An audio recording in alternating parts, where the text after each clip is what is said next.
രാവിലെ തന്നെ ഞാൻ എൻ്റെ വീട്ടിലാണ് ഉള്ളത്. ഇവിടുന്ന് കുറച്ച് കാര്യങ്ങളൊക്കെ ചെയ്തു തീർക്കാനുണ്ടായിരുന്നേ. അപ്പോൾ അതൊക്കെ കഴിഞ്ഞ് ഞാൻ നേരതാ ഉഷേച്ചിൻ്റെ വീട്ടിലേക്കാണ് പോകുന്നത്. ഈ ഉഷേച്ചി എന്ന് പറഞ്ഞാൽ എൻ്റെ അച്ഛമ്മേൻ്റെ അനിയത്തിയാണ്. അപ്പോൾ എല്ലാവരും വിളിക്കുന്ന കേട്ട് ഞാനും ചെറുപ്പം മുതലേ ഉഷേച്ചി എന്നാണ് വിളിക്കാറ്.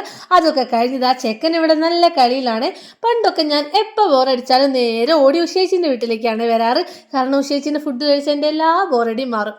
അതിനുശേഷം ഇതാ നല്ല രീതിക്ക് ചായയൊക്കെ കുടിച്ച് കഥയും പറഞ്ഞിട്ട് ഈ ഒരു സാധനം കണ്ടു. ഞാൻ എപ്പോൾ എവിടെ പോയാലും ഈ ഒരു സാധനം എനിക്ക് നിർബന്ധമാണ്. കാരണം ഞാൻ ഇത് വേറെ എവിടെ നിന്നും കഴിച്ചിട്ടില്ല. അപ്പോൾ അതൊക്കെ കഴിഞ്ഞിട്ട് ഞാൻ നേരെ കിളിക്ക് ഫുഡും കൊണ്ടുപോവാണ്. അപ്പോൾ പേടിച്ച് വിറച്ച് കുത്തോന്നൊക്കെ പേടിച്ചിട്ട് ഞാൻ അതിന് ഫുഡ് ഇട്ട് കൊടുക്കുന്നുണ്ട്. അതൊക്കെ കഴിഞ്ഞ് നേരെ അടുക്കളയിലേക്ക് ചെന്ന് നോക്കിയപ്പോൾ ഉഷേച്ചിൻ്റെ അടിപൊളി കൂർക്ക മെഴുക്ക് വരട്ടിയതും നല്ല പപ്പടം കാച്ചിയതും മീൻ പൊരിച്ചതൊക്കെ ആയിട്ട് കാര്യങ്ങൾ തകൃതിയായിട്ട് അവിടെ നടക്കുന്നുണ്ട്. ഇത് ഷൂട്ട് ചെയ്തുകൊണ്ടിരിക്കുമ്പോൾ ജസ്റ്റ് ഒന്ന് തിരിഞ്ഞു നോക്കിയപ്പോഴാണ് ചെക്കൻ്റെ വേലത്തരം കാണുന്നത്. അങ്ങനെ അവൻ എങ്ങനെയൊക്കെയോ പിടിച്ചു മാറ്റിയിട്ട് നേരെ ഞാൻ ഫുഡ് കഴിക്കാനാണ് ഇരിക്കുന്നത്.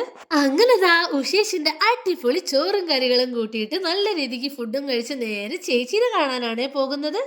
അവളുടെ കൈക്ക് വയ്യാന്ന് കേട്ടു. അപ്പൊ രാധ ഒന്ന് പോസ് ചെയ്യാൻ പറഞ്ഞപ്പോൾ നോക്കുന്ന നോട്ടം നിങ്ങൾ കണ്ടോ? അതൊക്കെ കഴിഞ്ഞതാ കുറേ നേരം അവിടെ ടൈമൊക്കെ സ്പെൻഡ് ചെയ്തിട്ട് ചെക്കൻ നല്ല രീതിക്ക് ഉറങ്ങിട്ടോ. ഉറക്കൊക്കെ കഴിഞ്ഞതാ നേരെ ഞങ്ങൾ പോണ വഴിക്ക് ഒരു പീടിയിലും കയറി ഒരു മജ്ജ് വാങ്ങി കൊടുത്തിട്ട് ആടി പാടി ഉല്ലസിച്ച് ഞങ്ങൾ രണ്ടുപേരും കൂടി പോവുകയാണ്. ഇത്രയൊക്കെയുള്ള ഇന്നത്തെ വീഡിയോ. ഇനി നെക്സ്റ്റ് വീഡിയോ ആയിട്ട് കാണേ. അപ്പൊ ചെക്കൻ്റെ വക ഒരു ബായ് പിടിച്ചോളി.